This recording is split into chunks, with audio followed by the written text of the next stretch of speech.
अस्सलाम वालेकुम रहमतुल्लाहि वबरकातुहू। वजदान बाबा जान और नूरुल के सामने हाथ बांधे यूं खड़े थे जैसे एहतिसाब की कटहरे में लाई गई हों और एतराफ़ जुर्म के बाद उनके चेहरे पर सज़ा का इंतज़ार था। मगर मुहस्सब उनकी ज़िंदगी का हिसाब किताब जब करने लगे तो मखमसे में पड़ गई। उनके चेहरों पर फैसले की हिचकिचाहट थी। वजदान ने झुकी नज़र उठाकर बाबा जान को देखा मगर उनके चेहरे पर कुछ पढ़ न सके। फिर भारी आवाज़ में बोली, मैं अपनी खता की कोई वजाहत नहीं दूंगा, न अपनी उम्र की रायगानी दिखाकर आपसे कोई रियायत मांगूंगा। मुझे सजा दीजिए बाबा जान। बाबा जान एक गहरी निगाह उन पर डालकर बोले, मैं तुम्हें सजा तो देना चाहता हूँ मगर फिर मुझे मलिया से माफ़ी कौन दिलाएगा। मेरी बेटी में इंसाफ की खूबी ही नहीं, वो तुम्हारे मामले में हमेशा जानिबदार रहेगी। वो ऐसे बोले जैसे मलिया की उस कमजोरी पर अफसोस कर रहे हो। उनकी तरफ से नाउम्मीद होकर वजदान नूरुल की तरफ मुड़े। आप ही सजा दे दीजिए हादी भाई, आपका तो हक भी बनता है।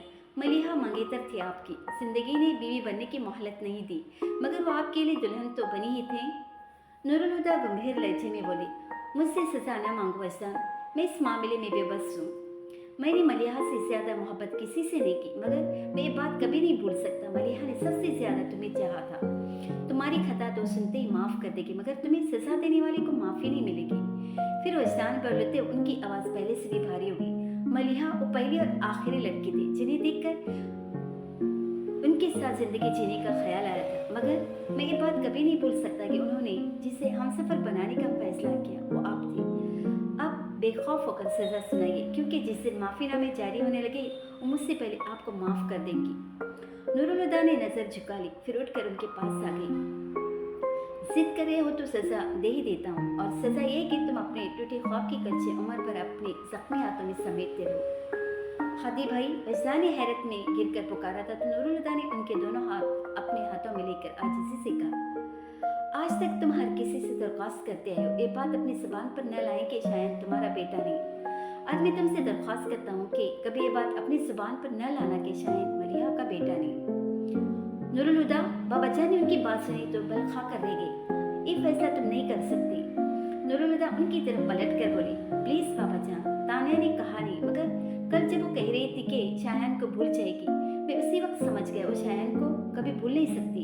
मेरा ज़र्फ इतना बड़ा नहीं है मगर तानिया की खुशी की खातिर मैं उसका हाथ एक बेनिशान शख्स के हाथ में दे दूंगा मगर ये सच दुनिया को सुनाकर मैं अपनी बेटी का तमाशा नहीं बना सकता। नूरुल हुदा, तुम? वो नागवारी से कुछ बोलने लगे थे कि नूरुल हुदा ने उन्हें बीच में ही टोक दिया। आपकी बेटी मर चुकी है बाबा जान, मेरी बेटी को ना मारे। बाबा जान चुप से हो गए, फिर उठे और कमरे से निकल गए। वजदान ने उन्हें ज्यादा देखा तो दिल गिरफ्तार से हो गई। वो यासीन भरी निगाहों से उस दरवाजे को देख रहे थे जिससे बाबा जान गुजर कर गए थे कि नूरुल हुदा ने उनके शाने पर हाथ रखकर उन्हें मुतवज्जा करते हुए कहा, मैं शायान से मिलना चाहता हूँ। वजदान पलट कर उन्हें देखने लगे तो उन्होंने मस्जिद का कल उसे अपने साथ ले आना। वजदान गुमसुम से हो गए तो नूरुल हुदा ने कहा, क्या हुआ वजदान? वो बोले, आज जब मैंने एक कसर फारूकी में कदम रखा था तो लगा मैं मुक्तल में आ गया हूँ और जिंदगी कुछ पलों की मेहमान है। ये तो सोचा भी नहीं था मुक्तल मुझे जिंदगी बख्श देगा। थैंक यू हादी भाई। नूरुल हुदा खफीफ से मुस्कुरा कर बोले, इसी कसर फारूकी ने एक बार तुम्हारी जिंदगी छीनी भी तो थी, आज अगर बख्श दी तो शुक्रिया किस बात का। ये तुम्हारा हम पर फर्ज था जो आज उतर गया मगर 27 सालों से इस कर्ज पर जो सूद चढ़ता जा रहा है वो अभी बाकी है। उस सूद मुझे माफ कर दो, मुझ में उसे चुकाने की सख्त नहीं। उनकी आवाज में निदामत और मलाल की आमेजश थी जिसने वजदान को मुस्तरब कर दिया। आप ऐसी बातें क्यों करते हैं हादी भाई? आप तो शुरू से ही लाइल थे। उस लाइल की तो सजा काट रहा हूँ। 27 सालों से एक ख्वाब दिल में छुप रही है। कब से होठ काटते उन्होंने सख्ती से आंखें मेज कर पलकों पर आई नमी को अंदर उतारा और कहा, काश मैं हमेशा लाइल्म रहता। उनकी अजियत को महसूस करके वजदान ने सर झुका लिया, फिर नजरों का जाविया बदलकर दरवाजे की तरफ देखने लगी। तानिया ने लॉन्च में कदम रखा तो सामने उसेर और उमेर सर जुड़े बैठे थे और आहट पर सर उठाकर दरवाजे की तरफ देखने लगे। क्या खुद सर कर रहे थे? तानिया ने इर्द गिर्द निगाह घुमाते मेहतात अंदाज में कहा, अंकल चले गए? हाँ, उसेर ने कहा, फिर जोश में कहने लगा, आपको पता है आप भी वो अंकल कौन थे? तानिया ने ठिठक कर पूछा, कौन थे? उसेर उठकर उनके पास आता बोला, उनका नाम मुस्तान मुस्तफा है और वो जो लड़की है ना वही जिनकी तस्वीर दादाजान के कमरे में लगी है वो दादाजान की बेटी थी। उनका नाम मलिया था। वजदान अंकल मलिया आंटी के शोहर हैं और दादा जान भी हमारे दादा नहीं, वो पापा के चचा हैं। व्हाट रबिश, तानिया नागवारिश से बोली। वो पापा के पापा हो या चचा, हमारे दादा ही हैं। हाँ वो तो है, उसे हकलाया, फिर चिढ़कर बोला। अच्छा ना, बात तो सुन ली। और तानिया मुतमईन से बोली, हाँ भाई सुनाओ। और वो कहने लगा, मलिया आंटी ने वैजान अंकल के साथ लव मैरिज की थी, इसीलिए दादाजान उनसे नाराज हो गए। फिर आंटी की भी डेथ हो गई तो दोनों फैमिलीज में राब्ता ही खत्म हो गया। लेकिन अब वैजान अंकल अचानक ही दादाजान से मिलने आ गए। दरअसल वो चाहते हैं कि अब दादाजान उनसे नाराजगी खत्म करके उन्हें फैमिली मेंबर के तौर पर कबूल कर ले। उसेर की बातों से तानिया का इत्मीनान बढ़ता गया। वैजान की जिंदगी का एक तूफान दबे पांव गुजर गया था। काश इस सुकून मुस्तकिल हो, उसने दिल से दुआ की। तभी उमेर पास आकर झंझलाहट से बोला, बेकार की बातें किए जाओ, असल बात तो बताओ। कौन सी बात? तानिया चौंकी। पापा चाहते हैं कि आपकी शादी वैजान अंकल के बेटे के साथ कर दी जाए। तानिया ने हैरत से उसे देखा। वो उस खबर की तवक्का भी नहीं कर रही थी। नूरुलता और बाबाजान के सब जान लेने के बाद उसे इतना तो अंदाजा था कि नूरुलता वैजान को सपोर्ट करेंगे, मगर वो सब जानकर भी शायान को कबूल कर लेंगे, तानिया को उम्मीद भी नहीं थी। लेकिन वो जानती थी कि अगर वो ऐसा करने पर मजबूर हुए तो सिर्फ उसकी खातिर। उसे अपने पापा पर ढेरों प्यार आ गया। होले से मुस्कुराकर उसने पूछा, पापा कहाँ हैं? अपने कमरे में, लेकिन आप वहाँ मत जाएं। उमेर की बात सुनते हुए नूरुलता के कमरे में जाने के लिए पलटी तो उमेर जल्दी से बोला, क्यों? तानिया ने उसे हैरान होकर देखा। आपकी शादी वाली बात पर मामा का पापा से झगड़ा चल रहा है। क्यों? तानिया ने फिर से कहा। बाद में उसे एहसास हुआ कि उसे सवाल नहीं करना चाहिए था। उमेर भी उनके क्यों पर गड़बड़ा कर सोचता हुआ बोला, शायद इसलिए वो शायन भाई को नहीं जानती है और वो पहले से ही अंसर भाई को आपके लिए पसंद भी कर चुकी हैं। फिर उसने तानिया की तरफ देखा और शरारत से बोला, लेकिन आप तो उन्हें जानती हैं। बाबा बता रहे थे कि आपकी फ्रेंड फाइजा के पेरेंट्स मरिया आंटी के कजिन्स थे और वैजान अंकल का उनकी फैमिली के साथ काफ़ी स्ट्रॉन्ग रिलेशन है और आप उनके घर शायन भाई से मिल चुकी हैं। हाँ, लेकिन मुझे बाकी बातों का इल्म नहीं था। उसने जल्दी से कहा, फिर सीढ़ियाँ चढ़कर ऊपर आ गई। नूरुलता के कमरे से झगड़ा करने की दबी दबी आवाज़ें आ रही थी।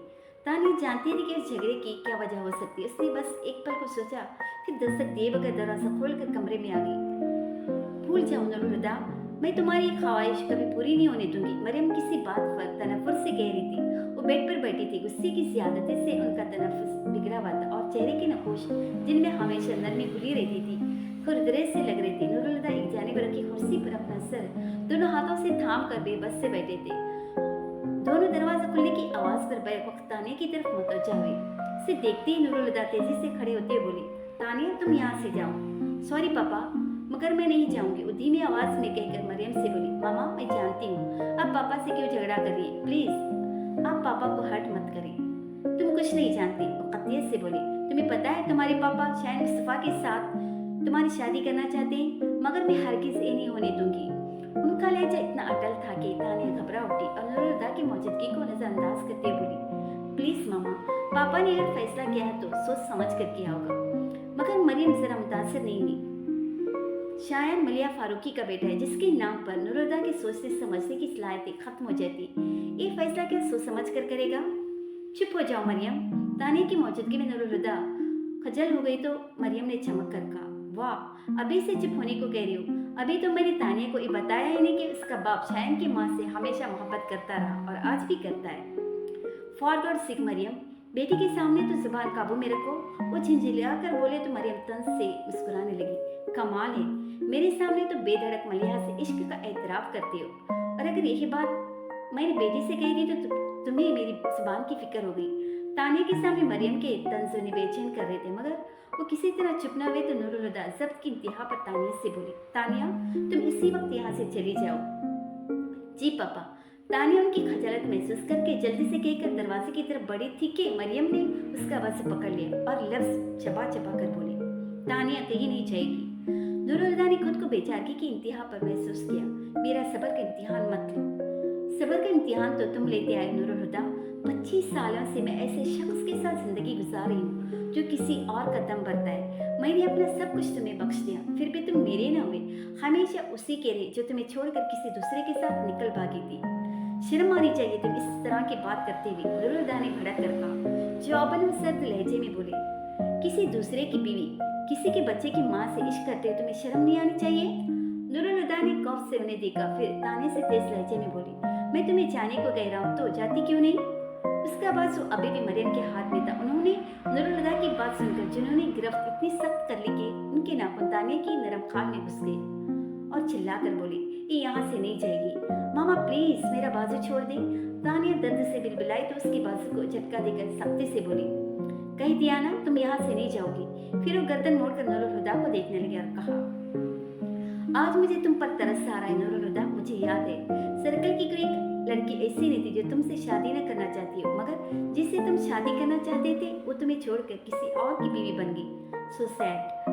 वो हमदर्दी जताकर बोले तो नूरुल हुदा तैश में आ गई। मैंने कभी मलिहा को पाने की ख्वाहिश नहीं की। वो एकदम मुश्ताल हो गई। फिर तुम किस लिए इस डायन का शौक मनाते हो? तानिया को बुरा लगा तो फौरन उन्हें टोकने लगी। मामा इतना तो ख्याल कर लें कि वो मर चुकी है। वो तेज लहजे में बोली, उसे मरा हुआ मत कहो तानिया, वो मरती तो नहीं। अगर मर गई होती तो आज नूरुल हुदा मेरा होता, मगर उसे जिंदा रहने का ऐसा लालच है कि मरकर भी नहीं मरी। उसका वजूद इस दुनिया से उड़ गया, फिर भी वो दुनिया छोड़ने को तैयार नहीं है। वो लड़की नहीं आसिफ है जिसने हर एक को अपने दाम में गिरफ्तार कर रखा है।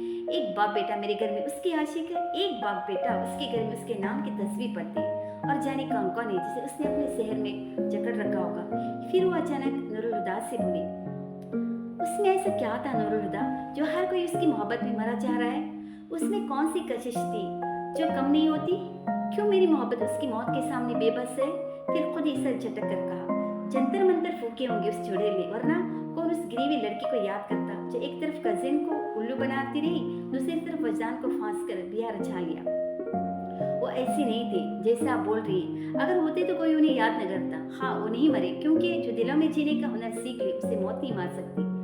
मरियम ने यूं तानिया को देखा जैसे यकीन आया हो। ये सब उसने कहा है। फिर तन से मुस्कुराते नूरुल हुदा से बोली, मुबारक हो नूरुल हुदा, मलिहा के आशिकों की फहरिस्त में नए नाम का इजाफा हुआ है। फिर वो तानिया का बाजू झटक कर पीछे हटती खानिकार लहजे में बोली, तुम दोनों उससे जितनी भी मोहब्बत कर लो, मेरी नफरत से जीत नहीं सकते। और कान खोलकर सुन लो, मैं किसी कीमत पर मलिहा के बेटे को अपनी बेटी की जिंदगी में बर्दाश्त नहीं करूंगी। नूरुल हुदा ने सख्त सपाट नजर से उनकी तरफ देखा और काटदार आवाज में बोले, तुम भी एक बात समझ लो, मैं तुम जैसी कमजोर औरत के लिए अपनी बेटी की जिंदगी दांव पर नहीं लगाऊंगा। वो रुके, फिर कहा, मैंने तुमसे बहुत मोहब्बत की है मरियम, इतनी कि खुद भी डर गया कहीं मलिहा को न भूल जाऊं, मगर वो तुम थी जिसने कभी मुझे मलिहा को भूलने नहीं दिया। उसकी तस्वीर हमेशा मेरे जहन में ताज़ा रखी, लेकिन तुम्हारे उस एहसान के बावजूद आज मुझे यकीन हो गया कि तुमसे शादी करना मेरी जिंदगी की सबसे बड़ी गलती थी। वो अजनबी से बोलकर लंबे लंबे डग भरते कमरे से चले गई। आसमान पर इतना अंधेरा नहीं था जितना मरियम की आंखों के सामने छा गया था। किसी औरत के लिए उससे बड़ा तमाचा और क्या होगा कि उससे कहा जाए कि उसके साथ 25 साल की रफाकत गलती थी। वो गिरने को थे कि तानिया ने बढ़कर उन्हें थाम लिया, फिर सहारा देती उन्हें बेड तक ले आई और उन्हें आराम से बिठाकर उनकी कमर के पीछे तकिया लगा दिया। वो सरासीमा से तानिया का हाथ थाम कर बोली, तुमने सुना नूरुल हुदा ने क्या कहा? आज उसे मुझसे शादी करना गलती लग रहा है। ये शख्स मुझे और कितनी तकलीफ देगा।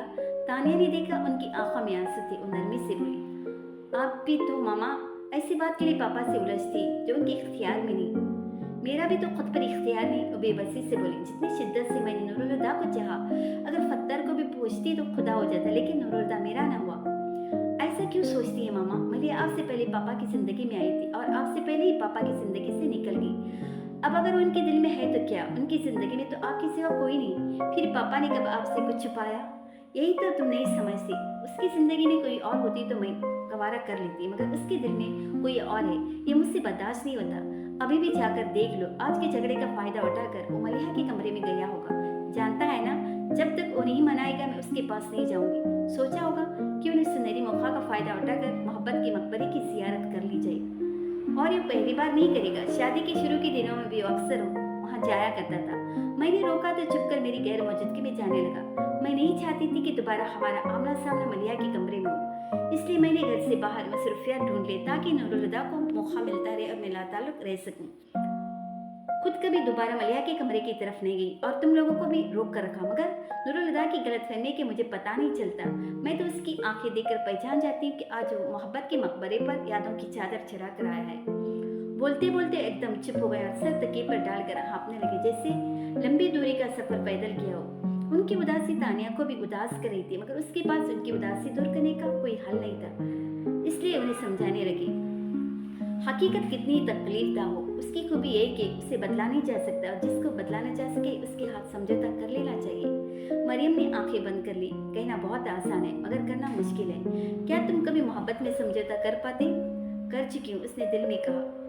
जब मोहब्बत तर्क करना बस में नहीं हो तो समझौता तो करना पड़ेगा। फिर उनकी बंद आंखों को देखते हुए कहा, आपको तो पापा से मोहब्बत का दावा है, फिर आपने उन्हें अकेला कैसे छोड़ दिया? मरियम ने आंखें खोली, फिर सर तकिए से उठाकर उससे देखने लगे, जो कह रही थी, जिसे चाहा जाए उसकी तकलीफ देखी नहीं जाती, पर आपने तो कभी पापा की तकलीफ को महसूस भी नहीं किया। पापा जिसे खुश देखना चाहते थे उसे 27 साल से नहीं देखा और कयामत तक नहीं देख पाएंगे। आप अगर उन्हें अपने कंधे पर सर रख रोने की इजाजत दे देते तो अकेले खाली कमरे में बैठकर अपना दुख क्यों मनाते? आप हमेशा उन्हें अपना बनाने की जिद करती रही, खुद उनकी क्यों न हो गई? ये क्यों न सोचा कि आपके न हो सके तो क्या शिकायत? वो खुद अपने भी नहीं रही, अब खुद ही उनसे दूर रहे तो आपके पास कैसे आती मामा? लेकिन पापा ने कभी आपके और अपने बीच की खरीद हमें महसूस नहीं होने दी। मगर मैं जानती हूँ वो खुश नहीं है और खुश आप भी नहीं है। तो इस लड़ाई से आपने क्या पाया? तानिया उन्हें खामोश देकर उनके पास से उठ आई। काफी रात बीत चुकी थी। नूरुलदा अभी तक कमरे में नहीं आए थे। उनकी तलाश में पोर्शन की तरफ आ निकले।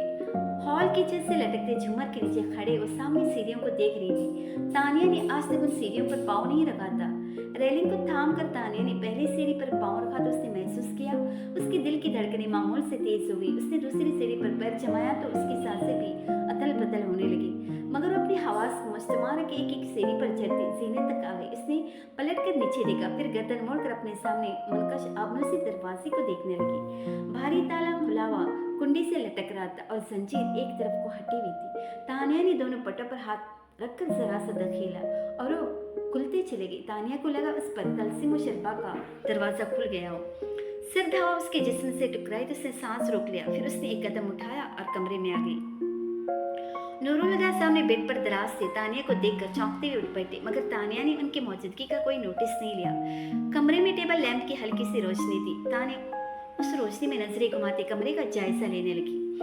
यहाँ 27 साल में कोई तब्दीली नहीं आई थी। वो सब तरफ देखती नूरुलदा के पास चली गई। बेड पर बैठे उसकी निगाह पायती की तरफ रखे छोटे सोफा सेट पर थी, जिस पर कुछ फ्रेम की तस्वीरें रखी थी और टेबल पर जेवरात के ढेर के साथ रूसी लिबास तय किया पड़ा था। तानिया ने उसे देखकर निगाहें फेर ली। नूरुलदा बहुत गौर से उसे देख रहे थे। तानिया ने गहरा सांस अंदर उतार कर कहा, इस हवा में अजीब सी खुशबू महसूस हो रही है, शायद ये मलिया फारूकी की खुशबू। फिर अचानक ही मुड़कर नूरुलदा को देखा, आपको यही खुशबू यहाँ ले आती है ना? वो चौंक कर बोली, तुम मरियम की बातों को संजीदगी से मत लो, ऐसे ही बोलती रहती है। मैं सब जानती हूँ पापा, उसने नर्म मुस्कुराहट के साथ कहा। फिर एकदम उसकी मुस्कुराहट मातूम हो गई और उंगलियों को आपस में उलझाकर बोली, वो भी जो शायद नहीं जानता। आपकी नूरुलदा ठिठक गई, तुम्हें ये सब किसने बताया? क्या फर्क पड़ता है? वो कहकर दोबारा मुस्कुराने लगी। नूरुलदा पुरसोच निगाह से उसकी तरफ देख रहे थे। क्या तुम शायान को कबूल कर सकती हो? क्या दादाजान शायान को मलिहा का बेटा कबूल कर लेंगे? जवाबन उसने सवाल किया तो नूरुलदा चुप से हो गई।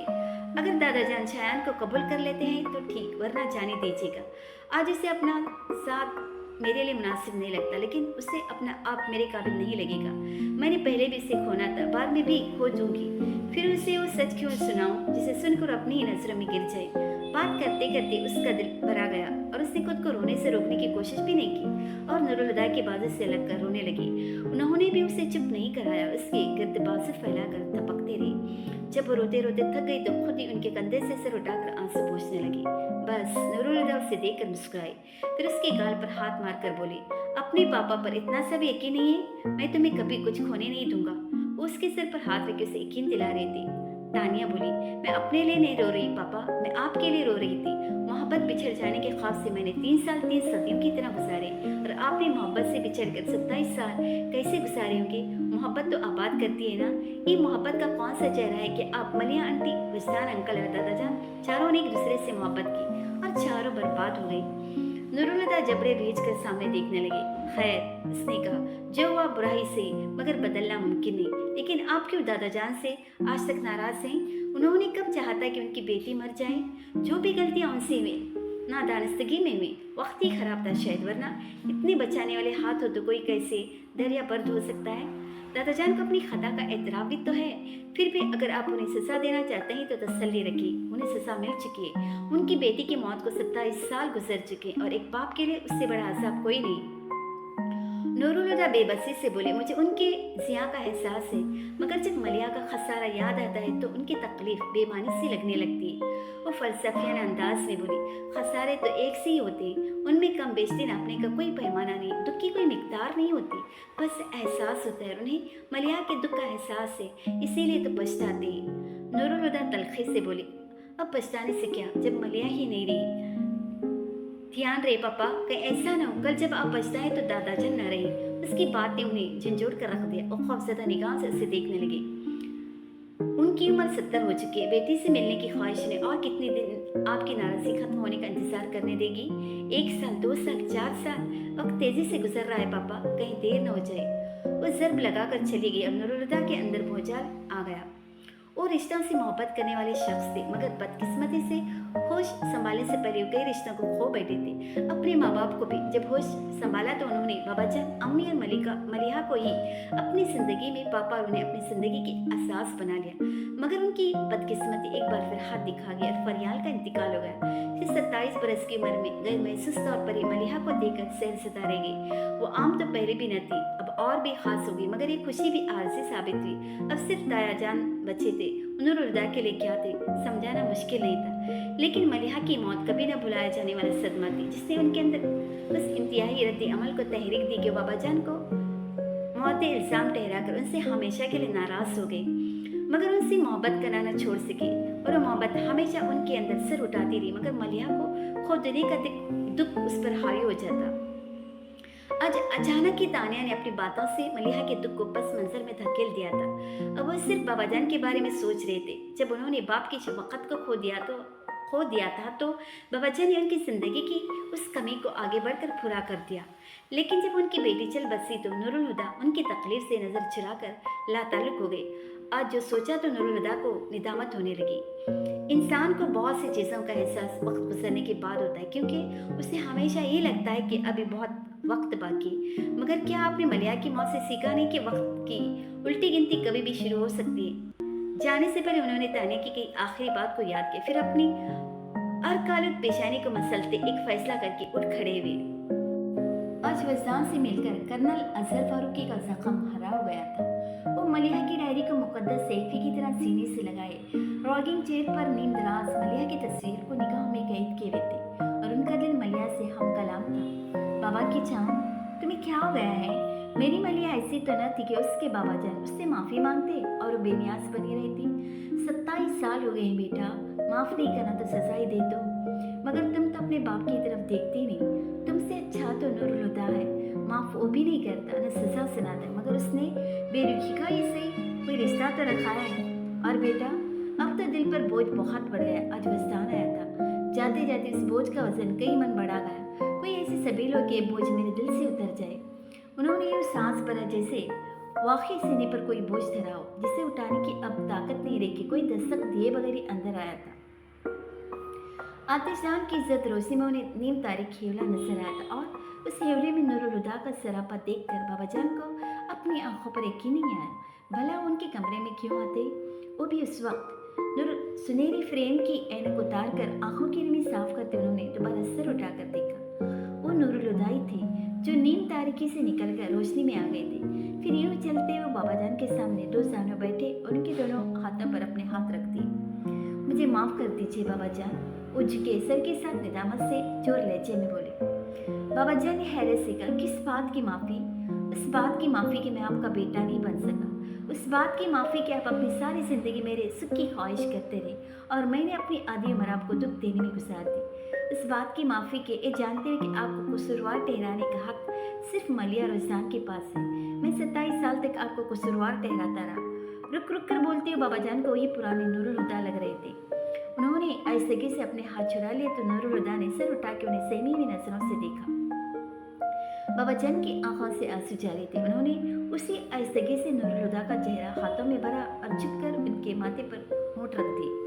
27 सालों की दूरी और नाराज़गी एक पल में ही गायब हो गई थी।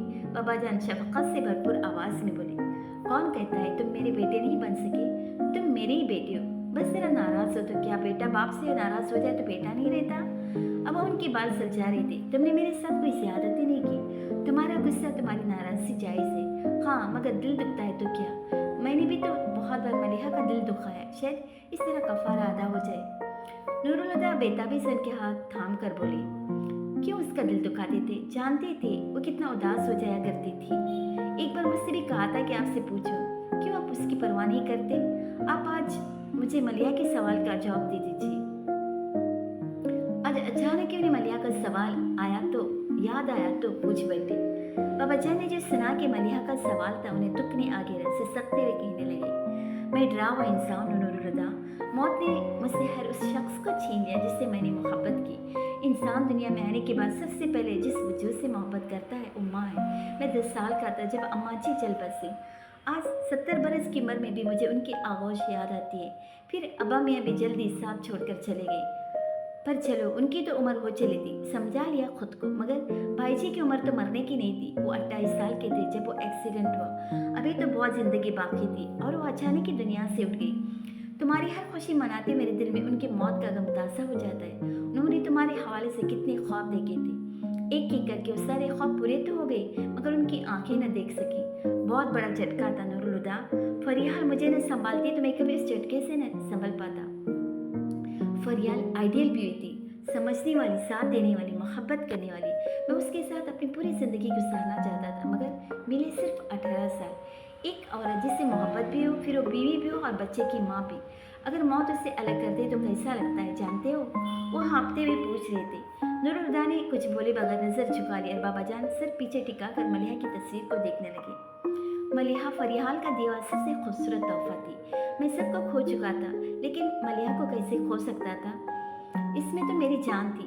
तुम खुद भी बाप हो नूरुल हुदा, औलाद क्या होती है जानते हो? औलाद से एक पल की जुदाई बर्दाश्त नहीं होती। दायमी जुदाई का तो तस्वर कौन करेगा? मगर एक खौफ मेरे जहन में बैठ गया था। मैंने जिससे भी मोहब्बत की वो जुदा हो गया मगर मुझ में मलिहा की जुदाई सहने की ताकत नहीं थी। मैंने सोच लिया मैं उससे मोहब्बत नहीं करूँगा मगर दिल भाग भाग कर उसकी तरफ जाता। लेकिन मैं उसके चेहरे पर नजर डालने से डरता कि कहीं उससे मेरी नजर न लग जाए। मगर वो खुद ही मेरे पास आ जाती, मेरी कदमों में बैठ जाती, फिर मेरे घुटने पर हाथ रखकर मुझे बाबा जान कहकर पुकारती तो मेरे अंदर जिंदगी की लहर दौड़ जाती। खुद पर चढ़ाया खोल चटकने लगता, लेकिन कहीं टूट न जाए इस डर से मैं उसे खौफ से दूर कर देता। ये सब करना आसान नहीं था। नूरुल हुदा मलिहा बेटी थी, मुझे प्यार आता है उस पर, उसकी मुस्कुराहट पर, लेकिन नजर न लग जाए इस खौफ से मैंने खुद पर उसकी खुशियाँ हराम कर ली। उसका मुस्कुराता हुआ चेहरा चाहे नजर न आए मगर वो खुश है, इतना ही काफी था मेरे लिए। उसे नजर लग जाने के डर ने आपको इतना खौफजदा कर दिया कि खुद उसकी खुशियों से दूर रहते रहते उसे खुशियों से दूर कर दिया। इस हैरत अंगेज इंकशाफ और शौक नूरुल हुदा ने शिकवा किया तो बाबा जान ने कहा, मलिहा बिल्कुल अपनी माँ जैसी थी, बस एक फर्क था। फरियाल शौक थी और मलिहा खामोश। उसकी खामोशी ने मुझे फैसले सुनाने की आदत डाल दी थी। मलिहा नहीं जानती थी मगर तुम्हें तो पता है कि तुम दोनों की शादी का फैसला मैं बहुत पहले कर चुका था। फिर मलिहा ने वजदान का जिक्र किया तो मुझे गुस्सा आ गया और गुस्से में न जाने क्या कुछ कह दिया। मगर उसकी उदास सूरत देखी नहीं गई और जिंदगी में पहली बार मैंने फैसला बदलने का इरादा कर लिया।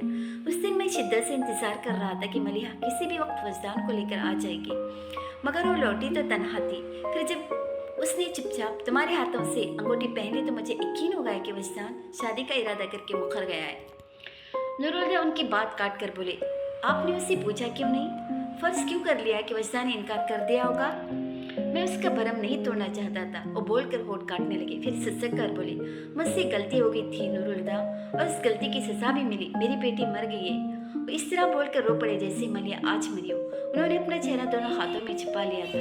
नूरुल हुदा के गाल भी भीगने लगे थे। उन्होंने तासुफ की निगाह बाबा जान पर डाली, फिर उनके हाथों को चेहरे से हटाते हुए बोले, हम कब तक एक ही दुख पर अलग अलग आंसू बहाएंगे बाबा जान? क्यों न मिलकर रोया करें?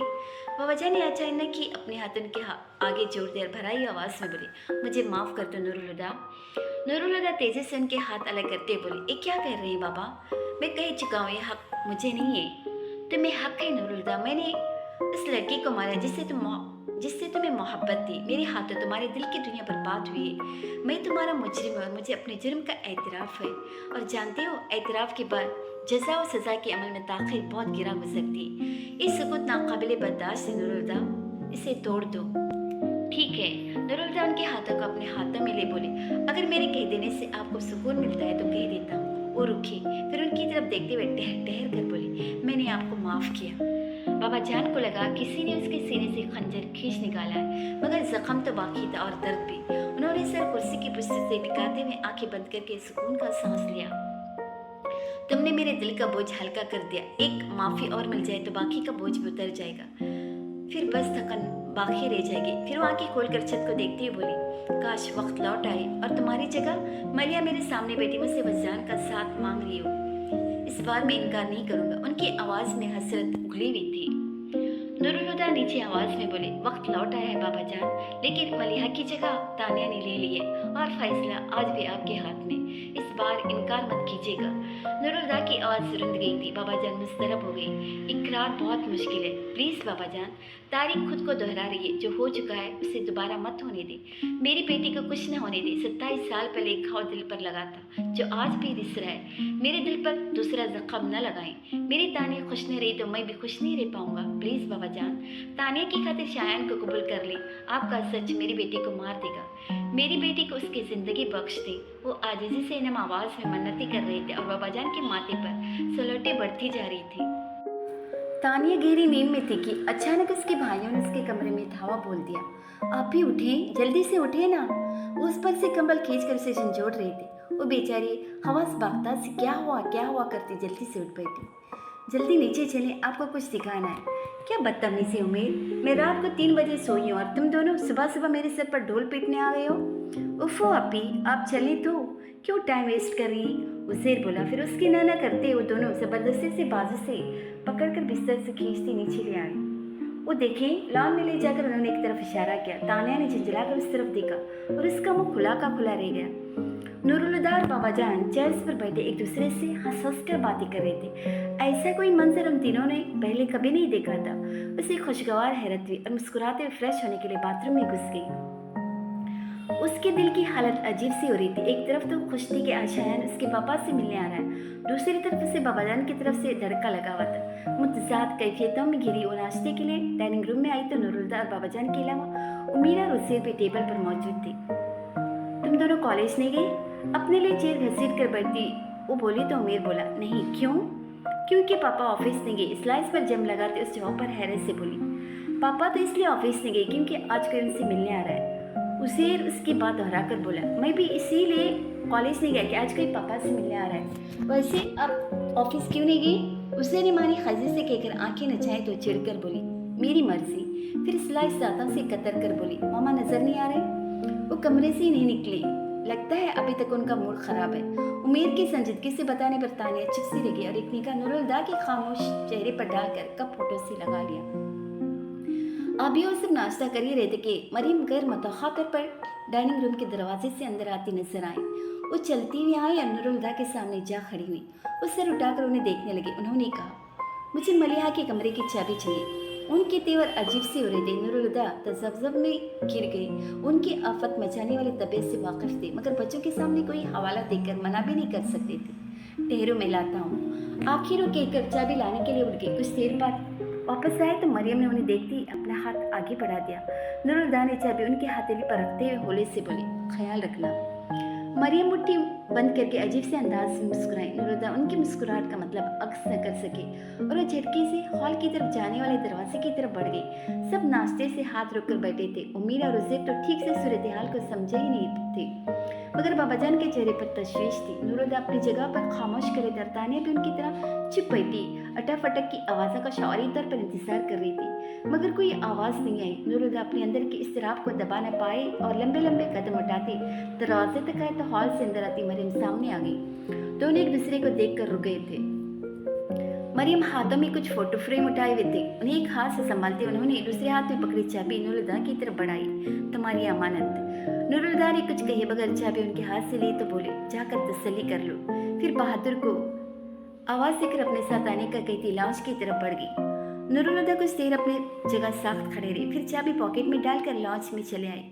बहादुर उनकी हिदायत पर दीवार पर से कई फ्रेम उतार चुका था। फिर मरियम ने मलिया की तस्वीरों वाली फ्रेम उनकी जगह लगवा दी।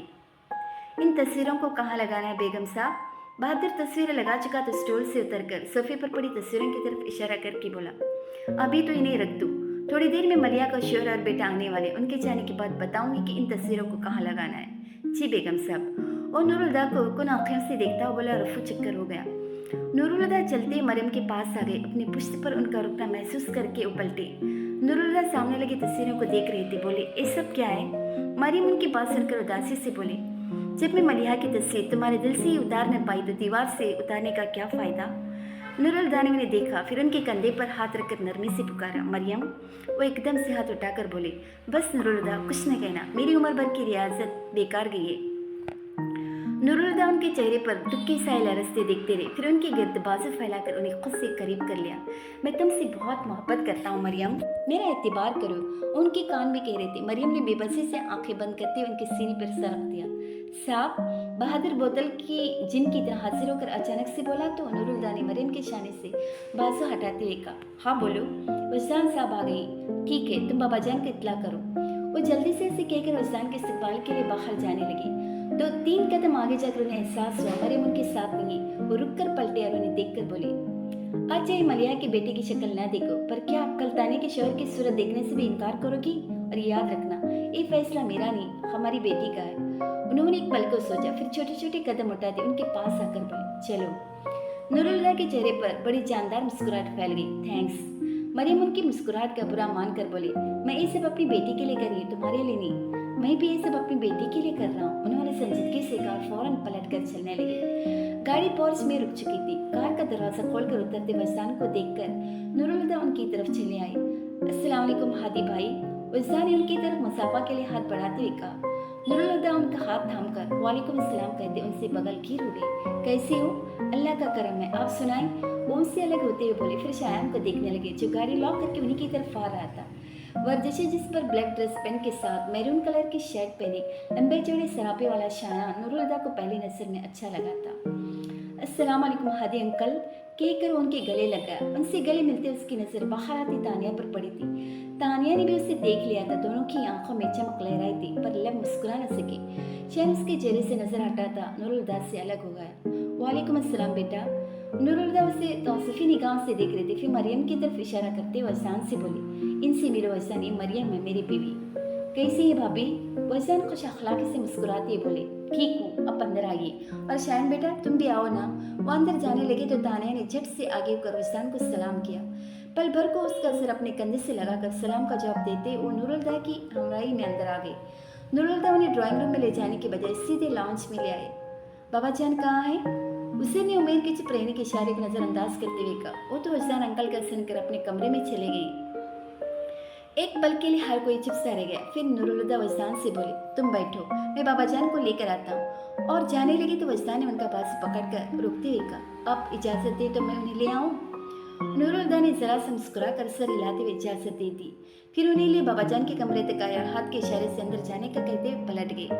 वजदान ने दरवाजा खोलते हुए अंदर कदम रखा और उनकी निगाहें सीधी मलिहा की तस्वीर से जा टकराई। एक पल के लिए वजदान की आंखें वजदान का दिल बन गई थी, मगर उन्होंने फौरन ही खुद को संभाल लिया और रॉकिंग चेयर पर बैठे बाबाजान को देखने लगे जो उनकी तरफ गहरी नजरों से देख रहे थे। वो चलते उनके सामने जा खड़े हुए। क्यों आए हो तुम यहाँ? बाबाजान चटक कर बोले, मेरे पछतावे को बढ़ाने के लिए 27 साल पहले जब मलिहा मेरी मन्नती कर रही थी कि एक बार तुमसे मिलो तो तुमसे क्यों नहीं मिला। जाओ वजदान, चले जाओ, मैं आज भी तुमसे मिलना नहीं चाहता। तुम्हारी सूरत मेरी तकलीफ को बढ़ा रही है। उन्होंने मुंह फेर लिया तो वजदान दुख से बोले, लेकिन मेरी तकलीफ का क्या होगा बाबाजान? आपने 27 साल पहले भी मुझे कबूल करने से इनकार कर दिया था, अब 27 साल बाद भी मुझे कबूल करने से इनकार कर रहे हैं। आप जानते हैं मलिहा की आखिरी ख्वाहिश क्या थी? बाबाजान ने उनकी तरफ देखा लेकिन कुछ बोले नहीं थे। वजदान तौक़ुफ़ के बाद कहने लगे, वो मुझे आपको और हादी भाई को एक साथ देखना चाहती थी। उनकी ख्वाहिश थी कि आप मुझे कबूल कर लें। मरने वाले की आखिरी ख्वाहिश उसकी ज़िंदगी में पूरी करने की कोशिश की जाती है, मगर 27 सालों में मलिहा की ख्वाहिश को पूरा करने की कोशिश न मैंने की, न आपने और न हादी भाई ने, मगर मैं मजबूर था। मलिहा के इंतकाल के बाद के 10 साल तो जैसे मेरी उम्र से तहलील हो गए और उसके बाद मैं उनकी ख्वाहिश की तकमील के लिए आपके पास आना चाहता था, पर शाया ने मुझे कमज़ोर कर दिया। लेकिन आज उसी ने इतनी ताकत दी कि आपके पास आ सकूं। अब तो मुझे कबूल कर लीजिए बाबाजान। उन्होंने आजिज़ी से कहा तो बाबाजान हसन भरे लहजे में बोली, काश तुम उसकी ज़िंदगी में मुझसे मिलने आ जाते तो मैं तुम्हें कबूल कर लेता, फिर शायद मलिहा भी न मरती। मगर अब क्या फ़ायदा, मेरी बेटी तो मर चुकी, उनकी आवाज़ भी गई थी। जानते हो, औलाद को कब्र में उतरते देखना कैसा लगता है। फिर मुझे तो अल्लाह ने औलाद के लिए तरसाया भी बहुत था। मलिहा मेरी शादी के 7 साल बाद पैदा हुई थी और आज मुझे उसकी मौत का शौक मनाते 27 साल हो गए। उनका गला रुंध गया था। मेरी बेटी सिर्फ 20 साल जिंदा रही। कैसे बेहतर नहीं था कि अल्लाह मुझे भी औलाद ही रखता। उन्हें सिसकता हुआ देखकर वजदान उनके पास आकर बैठ गया और उनके हाथ पर अपना हाथ रखकर बोले, अल्लाह की का मसलहत से खाली नहीं होती बाबा जान। यकीनन आपका औलाद देख कर लेने में उसकी कोई मसलहत होगी और अल्लाह की मसलहतें समझ आए तो सही, न समझ आए तो जिद नहीं करते, कबूल कर लेते। मैं मानता हूँ आपका दुख बड़ा है, मगर वक्त भी तो बहुत गुजर चुका। वक्त हर दर्द की दवा है। आप अगर सब्र करने की कोशिश करते तो आपका दर्द कम हो ही जाता। तुम तो सब्र करने की कोशिश करते रहो, क्या तुम्हारा दर्द कम हुआ? वो उनकी तरफ गौर से देखते हुए पूछ रहे थे। वजदा नजर चुरा गई। बर्दाश्त दर्द से बढ़ गई है। फिर कुछ देर पहले बाबाजान की कई बात को याद करके बोले, मैं आपकी तकलीफ को बढ़ाने नहीं आया था, बल्कि इस तकलीफ को फतह करने आया था जो कल आपको मुझसे पहुंची है। मैं अपने साथ शायान को भी लाया हूँ, वो बाहर बैठा है। आप मेरा एक काम करेंगे बाबा जान, मुझ में शायान को सच बताने की ताकत नहीं। आप जाइए और जाकर उसे कह दे कि उसका मलिया से कोई रिश्ता नहीं, बल्कि ये भी कह दे कि उसका मुझसे भी कोई रिश्ता नहीं।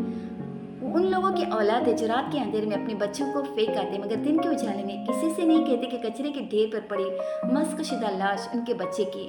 मगर पहले वादा करें कि उसके बाद आप उसे धुतकारेंगे नहीं और तानिया का हाथ उसके हाथ में दे देंगे। उसके बाद शायान का क्या रद्द अमल होगा?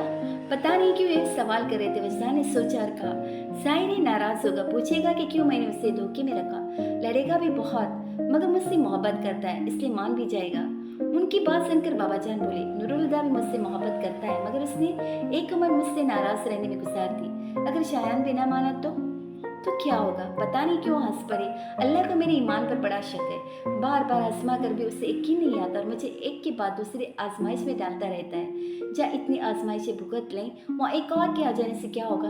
बल्कि अच्छा होगा जो ऐसा हो जाए। मौलवी साहब मरहूम कहा करते थे, शायान का नसीब मेरे नसीब से जुड़ा है। अच्छा होगा अगर उसका नसीब मेरे नसीब से अलग हो जाए। मेरे नसीब की सख्तियाँ अब उसके नसीब पर साया डालने लगी। कल वो बार बार शायान को अपनी बर्बाद उम्र का हासिल कह रहे थे और जैसे खुद से अलग करने की बात कर रहे थे। बाबा जान हंसने से अपने सामने बैठे इस शख्स को देख रहे थे जो किसी और के फायदे के लालच में अपनी जिंदगी भर की जमा पूंजी लुटाने को कमर बस्ता था। उन्हें याद आया कि मलिहा की डायरी में उन्होंने पढ़ा था कि एक बार मलिहा की किसी बात पर वजदा ने मजाकन इकरार किया था, मैं पागल भी हूँ और दीवाना भी। और बाबा जान ईमान ले आए, वो वाकई पागल और दीवाना था।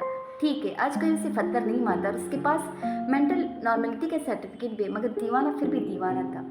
और बाबा जान को यकीन होने लगा था कि दुनिया भर के साइकियाट्रिस्ट मिलकर भी इलाज कर लें तो भी उसकी दीवानगी न जाएगी। वजदान बाबा जान को साथ ले लॉन्च में आए तो वहाँ बैठे हर शख्स की नजरें उन दोनों पर ठहर गई। शायान उन दोनों को देखकर इस्तराब में अपनी जगह से उठ खड़ा हुआ। उसके अंदर हिजान बरपा था, मगर अफरा तफरी का मुजाहरा किए बगैर बड़े बड़े कदम उठाता उनके सामने जा रुका तो बाबा जान भी रुक गई और उसे देखने लगी।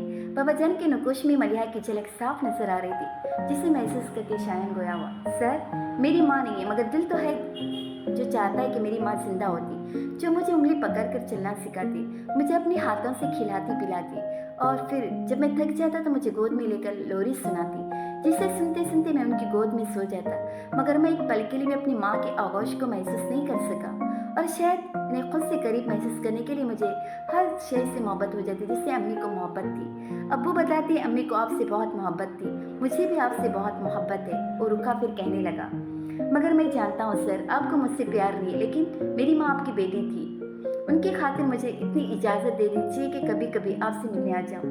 वो जब तक बोलता रहा बाबा जान चुप रहे। जब वो चुप हुआ तो बोली, जैसे तुमने माँ कहा है वो मेरी बेटी थी। उनकी आवाज़ की गूंज वजदा ने दुआ की, काश वो बहरे हो जाएं, भला उन लफ्ज़ों को कैसे सुन पाएंगे जो शायान की ज़िंदगी में अंधेरा करने वाले हैं।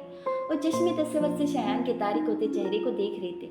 नूरुल हुदा ने बेसाख्ता वजदान के सफ़ेद पड़ते चेहरे को देखा, फिर फ़ौरन उनकी नज़र तानिया पर गई, जिसका सांस तक रुक चुका था। बाबाजान ने उसी गूंजदार आवाज़ में अपना जुमला मुकम्मल करते हुए कहा, इसलिए दोबारा मुझे सर कहने की जुरात नहीं करना।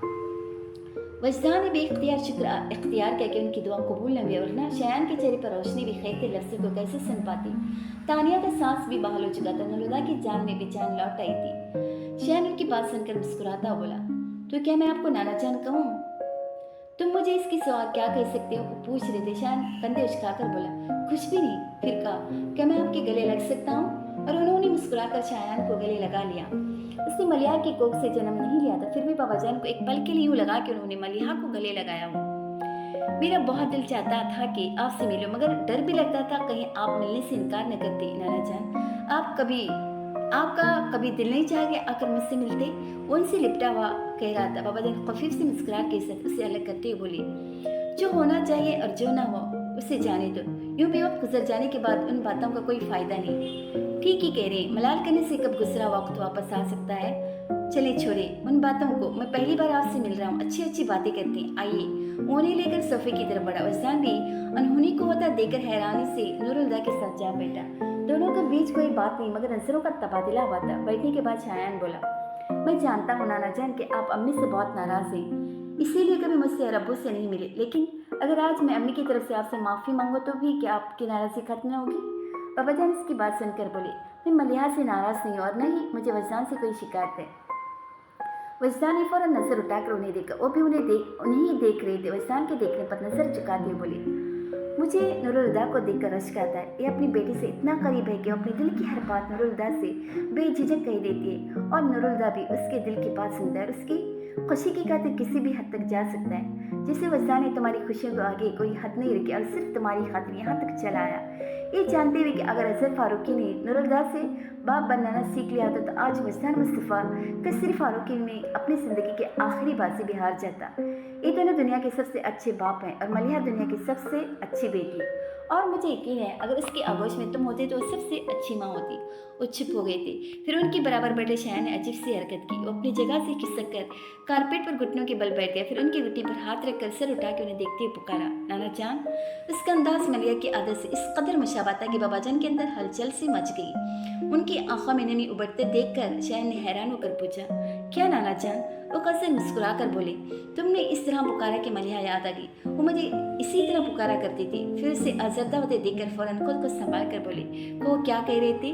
और वो नीची आवाज़ में बोला, मैं कभी अम्मी की कब्र पर नहीं गया नाना जान, आप मुझे वहाँ ले जाएंगे? तुमने कभी वजदान से नहीं कहा? वो हैरत से पूछ रहे थे। शायान बताने लगा, हर साल 21 दिसंबर को अब्बू अम्मी के लिए कुरान खाने का एहतमाम करके उनके नाम की फातिया पढ़वाते, फिर मेरी सालगिरह का केक कटता है और मुझसे कहते जो दिल चाहे वो तोहफा मांग लो।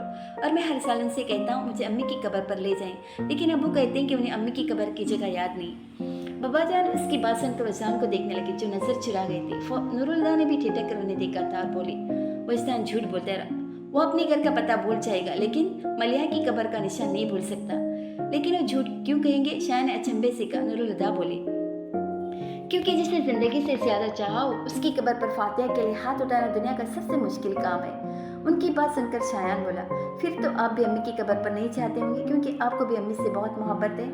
ठीक कह रहे हो। जिस दिन से मलिहा को दफना कर आया हूँ दोबारा वहाँ जाने की हिम्मत नहीं कर सका। नूरुल्लाह की आवाज़ सुस्त हो गई थी। उनकी बात सुनकर मरियम के दिल में कांटे चुभने लगे थे। वो आहिस्ते से उठी और वहाँ से चली गई। और तो किसी ने महसूस भी नहीं किया था, मगर तानी ने जाते हुए देखकर दुख से सोचा था, कुछ दर्द शायद हमेशा जिंदगी के साथ रहेंगे। जबकि शायद बाबाजान से कह रहा था, आप भी अम्मी की कब्र पर नहीं जाते? नहीं, वो बोले, लेकिन सिर्फ इस वजह से नहीं कि वहाँ जाकर तकलीफ होगी, बल्कि इसलिए भी कि मैं मलिहा से शर्मिंदा था और अपनी पेशानी से निदामत के दाग को धोए बगैर मैं उसकी कब्र पर कैसे जाता। मेरी बेटी को खुद से ज्यादा दूसरों की खुशियाँ अजीज थी। उसे दूसरों का दुख भी अपने दुख से बड़ा लगता था। इसलिए मैं सोचता अगर नूरुल्लाह ने मुझे मलिहा की मौत के लिए माफ़ कर दिया तो वो भी मुझे माफ़ कर देगी। मगर आज जब नूरुल्लाह मुझे माफ़ कर चुका है फिर भी लगता है जैसे मलिहा अभी तक मुझसे नाराज़ है। दिल पर रखा बोझ हल्का तो हुआ है, अभी उतरा नहीं है, मगर अब समझ आ रहा है कि बोझ वजदान के नाम का उसके माफ़ कर देने के बाद ही दिल से हटेगा। किस चीज़ के लिए माफ़ी की बात करें बाबाजान? वजदान ने उनकी बात सुनी तो हैरत से चौंक कर बोले। बाबाजान ने उनकी तरफ अजीब सी नजरों से देखा। क्यों? क्या तुम मुझे कसूरवार नहीं समझते? अगर मैं तुम्हें कबूल कर लेता तो मलिहा क्यों मरती? मलिहा की मौत के लिए तुम्हारी बर्बादी के लिए मैं ही जिम्मेदार हूँ। मेरे ही फैसले ने 3 जिंदगियों को अजाब में डाला था। नहीं बाबाजान, मैं आपको कसूरवार नहीं समझता, वजदान पुरसुकून अंदाज में कह रहे थे, और न आपका फैसला गलत था। अगर आज भी मुझे मलिहा के लिए किसी शख्स के इंतखाब इख्तियार दिया जाए तो मैं सबसे पहले हाथी भाई का नाम लूंगा, क्योंकि उनसे ज्यादा कोई शख्स मलिहा को खुश नहीं रख सकता, मैं भी नहीं। नूरुल्लाह ने हैरान होकर खुद से एक दूर बैठे शख्स को देखा जो बाबाजान को भी हैरत में मुब्तला करता हुआ कह रहा था, फिर आपका फैसला गलत कैसे हुआ? गलती तो वक्त में थी, फिर किसी के इख्तियार में नहीं। और बाबा जान, अब खुद को या किसी दूसरे को इल्ज़ाम देकर क्या हासिल होगा? जो हुआ बुरा हुआ, नहीं होना चाहिए था, मगर मशीत ऐसी यही थी। मलिया इतनी उम्र लिखा कर लाई थी जो उन्होंने गुजार ली। 20 साल वाकई बहुत कम है, मगर अब उनमें इजाफा मुमकिन ही। और जिस दिन से मैंने ये जाना कि उनकी मौत ने मुझे जो सिखाया, उनकी ज़िंदगी नहीं सिखा सकती थी। मेरे दिल से उनके जाने का गिला मिट गया, बस अफसोस ही बाकी है। और जिस दिन जान गई वो भी चला जाएगा। उनकी बातों ने बाबा जान को ट्रांस में मुब्तला कर दिया था। वो ख्वाब जैसे अल्लाह में बोले। 27 साल तक मैं हैरान रहा कि मलिहा ने तुमसे मोहब्बत क्यों की, और इतनी मोहब्बत के मर ही गई। लेकिन आज मुझे उस सवाल का जवाब मिल गया। आज मुझे तुम में वो नजर आ रहा है जो मलिहा ने तुम में देखा था। आज समझ आया क्यों मलिहा को यकीन था कि अगर मैं एक बार तुमसे मिल लूँगा तो उसके इंतखाब को कबूल कर लूँगा। वो मेरी मन्नतें करती रही कि वैसान बहुत अच्छा है बाबा, आप उससे मिलेंगे तो आपको भी अच्छा लगेगा। वो पूरा दिन तुम्हें पागलों की तरह ढूंढती रही कि बस एक बार तुम्हें मेरे सामने ले आए। तुम उससे क्यों नहीं मिले वैसान? वो सिसकने लगे। मलिहा का यकीन सच्चा था। मैं अगर तुमसे मिल लेता तो वाकई इनकार न कर पाता। काश तुम मुझसे मिल गए होते। वो रुकी और अपनी आवाज़ की लर्जिश को काबू करके बोली, आज अगर मुझे मलिहा के लिए किसी शख्स के इंतखाब का इख्तियार दिया जाए तो मैं सबसे पहले तुम्हारा नाम लूँगा, क्योंकि मलिहा की खुशी सिर्फ तुम्हारे साथ में थी और मेरी बेटी का इंतखाब मेरे इंतखाब से बेहतर है। उन लफ्ज़ों में वो जादू था कि वजदान को लगा उनकी मोहब्बत एहतराम पा गई है। बरसों की रायगानी का सिला एक पल में मिल गया था। बाबा जान कह रहे थे, मुझे एहतराम करने में बहुत देर हो गई है, फिर भी मेरी बेटी की ख्वाहिश थी कि मैं तुम्हें अपना लूँ, मगर मैं उसकी ज़िंदगी में ख्वाहिश पूरी नहीं कर सका। लेकिन आज मैं मलिहा की ख्वाहिश को पूरा कर देना चाहता हूँ। एक कहकर उठे और गुमसुम बैठे वजदान के पास चले आए। उन्हें बाजों से थाम कर अपने मुकाबिल खड़ा किया और गले लगा लिया। उन्हें गले लगाते ही उसके सीने पर से तमाम बोझ उतर गया था और उन्हें ऐसा लगा कि कहीं बहुत पास उनकी बेटी उन्हें देखकर मुस्कुराई थी। काश नम आंखों के साथ वजदान को सीने से लगाए उनके जहन में उसी लफ्ज़ की तकरार हो रही थी। शाम ढलने को थी। कब्रिस्तान की खामोश फिजा में हवा की झोंके दबी दबी सरगोशियों का शोर पैदा करते खुश्क पत्तों को उड़ाए चले जा रहे थे। जब सब लोगों का एक काफिला उस कब्र के पास चलता हुआ आ पहुंचा जो बरसों से तन्हा थी। सफ़ेद सिंगे मरमर की कब्र के ऊपरी हिस्से पर मदफन की मिट्टी नजर आ रही थी और कुतबे पर सिया रोशनाई से लिखा था, मलिया फारूकी बिनते अजहर फारूकी, तारीख पैदाइश 15 सितंबर सन 1960, तारीख वफात 21 दिसंबर सन 1981। बाबा जान की नज़र खुतबे की तहरीर पर पड़ी और उनके कदम लड़खड़ा गए, मगर उनके दाएं बाएं मौजूद नूरुल हुदा और वजदानी फौरन उन्हें संभाल लिया। जान तो शायन के पैरों में भी न रही थी। ओ बेदम सा होकर कब्र की पायती के पास बैठ गया। किसी को किसी की खबर न थी, बस इतना पता था कि अपने दिल पर कयामत बीत रही है। तानिया ने फातिया के लिए हाथ उठा दी। दुआ मांगकर उसने चेहरे पर हाथ फेरते हुए सामने देखा। बाबा जान के दाएं जानिब नूरुल हुदा और बाएं जानिब वजदान खड़े थे और तीनों के हाथ फातिया के लिए उठे हुए थे। वो तीन लोग जिन्हें मलिया ने अपनी जिंदगी में सबसे ज्यादा चाहा था। वो तीन लोग जिनमें से कोई एक भी अगर कम हो जाता तो मलिया जी नहीं पाती, जी ना पाई। वो तीन लोग जिनके बारे में मलिहा को यकीन था कि कभी एक साथ खड़े न हो पाएंगे, मगर उन्हें एक साथ खड़े देखने की ख्वाहिश उसने पूरी शिद्दत से की थी। आज मलिहा के मरने के 27 साल बाद वो तीन लोग एक साथ खड़े थे। क्या ये मौजिज़ा नहीं था? मगर ये मौजिज़ा उस वक्त रोनुमा हो रहा था जब उसे देखने की मुंतज़िर आंखें मुद्दतों पहले थक कर सो चुकी थी। तानिया का जी चाहा वो कब्र में सो रही मलिया को झंझोड़ कर उठा दे और कहे, सर आंखें खोल कर इस मंजर को तो देख लो जिसे देखने की हसरत में तुम दुनिया से उठ गई। 27 बरस का ही तो इंतजार था, काश कर लिया होता, तुम तो बेकार में मर गई। एक आंसू तानिया की आंख से टपक गया था। उसे अपनी पोरों में जज्ब करते उसने शायान को देखा जिसके चेहरे पर जलजले के आसार थे और कब्र की मिट्टी को मुट्ठी में जकड़े उसकी आंखों की नमी बेख्याली में उसके चेहरे को भिगोती जा रही थी। तानिया चलते उसके पास आई और नरमी से उसके शानी पर हाथ रख दिए। ये सहारा उसे मजबूत करने की बजाय कमजोर कर गया और उभराई आवाज में बोला, मेरा दिल चाह रहा है मिट्टी की इस दीवार को हटाकर कब्र में उतर जाऊं। बेशक अम्मी मुझे गले न लगा सकेंगी, मगर मैं उनका चेहरा तो देख लूंगा। ऐसी बातें न करो, तानिया ने उसे टोका, मगर वो फिर भी बोलता रहा, तानिया मुझे ऐसा लग रहा है कि मेरा आधा वजूद कब्र में दफन हो चुका है। एक कब्र इतनी तारीख और घुटन सदा क्यों होती? वो औरत बदनसीब है शैन जिसने तुम्हें पैदा किया और फिर खुद को तुमसे महरूम कर दिया, मगर एक कब्र वाली खुश नसीब है जिसने तुम्हें पैदा नहीं किया, फिर भी हशर के दिन तुम उसके नाम से पुकारी जाओगे। कब्रिस्तान जिंदगी की सराय और मुद्दों का ठिकाना है। यहाँ वही ठहरता है जो कंधों पर आए। पैरों से चलकर आने वालों को वापस जाना ही होता है। उस 7 लोग भी वापस जा रहे थे। शाम सुरमई हो गई थी। कहीं से एक सफेद कबूतर उड़ता हुआ आया और मिट्टी के प्याले से घूट घूट पानी पीने लगा। कब्र के कुत्बे के पास रखी दे के लो तेज हवा से फड़फड़ाई, फिर बुझने की बजाय और तेज होकर चलने लगी। पागलों की तरह चलती हवा के साथ एक दबी दबी सरगोशी, एक थकन भरी आवाज उस वीराने में फैल गई। वो चीज जो मैं जिंदगी में कभी नहीं सीख पाई, मोहब्बतों को कैटेगराइज करना है। मैं कभी जान नहीं पाई कि कैसे किसी मोहब्बत को सबसे ऊपर वाले खाने में रखते हैं और किसी दूसरी मोहब्बत को नीचे वाले खाने में। मुझे तो बस मोहब्बत करना आता था और वही मैंने की। हवा ने रुककर उस शौक भरी आवाज को सुना, फिर सर चटक कर अपनी राह हो ली। क्या कभी ऐसा होगा कि मैं घर लौटूं और तुम्हारी याद मेरी मुंतसर ना हो? हर रोज की तरह आज भी खाली सफा उनके अंदर के खालीपन को बढ़ा गया। एक तुम जो नहीं हो तो लगता है कुछ नहीं है, कहीं से आ जाओ मलिया। तुम्हें देखे हुए मुद्दत गुजर गई, मगर तुम कहाँ से आओगी? उन्होंने हमेशा की तरह अपनी बेबसी का एतराफ़ करते हुए हर रोज़ की जाने वाली ख्वाहिश की थी और रोज़ की तरह ही अपनी ख्वाहिश का गला खुद ही घोट डाला था। सुना था लोग प्यार में मर जाते हैं, पर कभी किसी को मरते नहीं देखा था। तुम मर गई तो यकीन आ गया और उम्मीद भी बन गई कि एक दिन मैं भी तुमसे मोहब्बत करते करते मर जाऊंगा, मगर तुम्हारे बगैर जीने की ऐसी आदत पड़ गई है कि मौत नहीं आती। वैसे तुम्हें नहीं लगता कि मेरी आदतें काफ़ी बिगड़ गई हैं? आंखों में उसका अक्स लिए वो खाली सोफे की तरफ देखते हुए पुरतशीश अंदाज में सवाल कर रही थी। मगर आदतें तो तुम्हारी भी खराब हो गई। मैं अकेला बोलता जा रहा और तुम जवाब नहीं देते। बुरी आदत है ये, वो खफगे से कह रहे थे। खाना लगा दो साहब? बहादुर पास आकर बोला था। नूरुल ने उसे देखकर नफी में सर हिलाया और एंट्रेंस का दरवाजा बंद करके खाली सोफे से नजर बचाकर सीढ़ियों की तरफ बढ़ गई।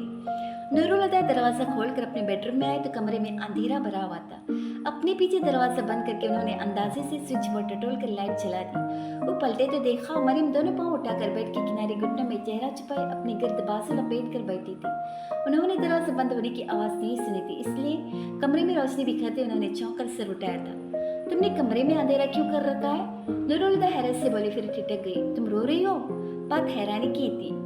अज़वाजी जिंदगी के 25 सालों में नूरुल ने कभी उन्हें रोते नहीं देखा, मगर आज इस वक्त उनकी आंखें बता रही थी कि वो कई घंटों से लगातार रो रही थी। चेहरे के तीखे नाखुश मलाहत में डूबे थे, आंसुओं से धुलकर उनके चेहरे की चांदनी निखर आई थी। मुस्तकिल रोने से उनकी आंखें और नाक सुर्ख हो रही थी। उन्होंने बस एक पल के लिए सर उठाकर नूरुल को देखा था, फिर दोबारा सर घुटने पर रख लिया और बेआवाज रोने लगे।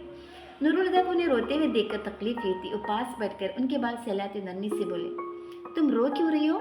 उन्होंने सिर उठाए बगैर चेहरा मोड़कर उन्हें देखा। उनकी सूजी आंखों को देखकर नूरुल के अंदर बेचैनी बढ़ गई थी। उनके सिर पर रखे हाथ को उनके चेहरे तक लाकर अंगूठे से उनके गाल से नमी समेटते बोली, 25 साल में आज पहली बार तुम्हें रोते हुए देख रहा हूँ और तुम मुझे बिल्कुल अच्छी नहीं लग रही। तुम बस लड़ती झगड़ती अच्छी लगती हो। अगर मुझसे शिकायत है तो कहो, बल्कि ऐसा करो झगड़ा ही कर लो, मगर यूँ रोकर मेरी उम्र भर की मोहब्बत बर्बाद न करो। तुमने मलिया से मोहब्बत क्यों की? हमेशा ही शिकायत करते मरियम आतिश फशा की तरफ फट पड़ती, मगर आज वाकई कुछ हुआ था जो यूं टूट कर बिखरते शिकवा कर रही थी। नूरुल अपना हाथ उनके चेहरे से हटाते हुए नीचे आवाज में बोली, की कब थी? हो गई थी। मुझसे मोहब्बत क्यों नहीं हुई? अंदाज रूठा रूठा सा था। नूरुल बेसाख्ता मुस्कुराई, कौन कहता है मैं तुमसे मोहब्बत नहीं करता? वो तकन भरी आवाज में बोली, मोहब्बत करने में और मोहब्बत हो जाने में फ़र्क है। ये मामला इख्तियार और बेइख्तियारी का है। मुझसे मोहब्बत करना तुम्हारे इख्तियार में, मगर मलिया को न चाहना तुम्हारे इख्तियार में नहीं। नूरुल आजिज आकर बोले, तुम मेरी बीवी हो मरियम, मेरे बच्चों की माँ हो। मलिया मेरी कुछ नहीं थी, सिर्फ मोहब्बत ही उससे की थी। कभी उसे पाने की आरज़ू नहीं की, मगर तुम्हें पाना चाहता और पा लिया। वो हसरत से बोले, काश मैं तुम्हारी बीवी न होती, तुम्हारे बच्चों की माँ न होती। काश तुम मुझे पाने की ख्वाहिश न करते, बस मुझसे मोहब्बत करते, वैसी मोहब्बत जैसे तुम्हें मलिया से। वो आवाज़ में बेचार की समोकर बोली, तुम क्यों अपना मुकाबला मलिया से करती हो? क्यों तुम्हें यकीन नहीं आता कि मेरे दिल में हर तरफ तुम ही हो? बस एक कोना ऐसा है जहाँ मलिहा रहती है, मगर मेरे दिल में हुक्म सिर्फ तुम्हारा चलता है। तुम्हारी जगह कोई नहीं ले सकता, मलिहा भी नहीं। उनकी आवाज़ का सच उनकी आंखों से भी झलक रहा था, जिसने मरियम को और भी असरदा कर दिया। वो मेरी जगह लेगी भी क्यों, जबकि उसकी जगह मेरी जगह से अच्छी है। तुम मेरी बीवी हो मरियम। नूरुल ने एहसास कराना चाहा, मगर वो उनकी बात काट कर बोली, मुझे खुद से अपने रिश्ते न गुनवाओ नूरुल। फिर अचानक उनके हाथ थमकर मदद करने लगे। मेरा एक काम करोगे?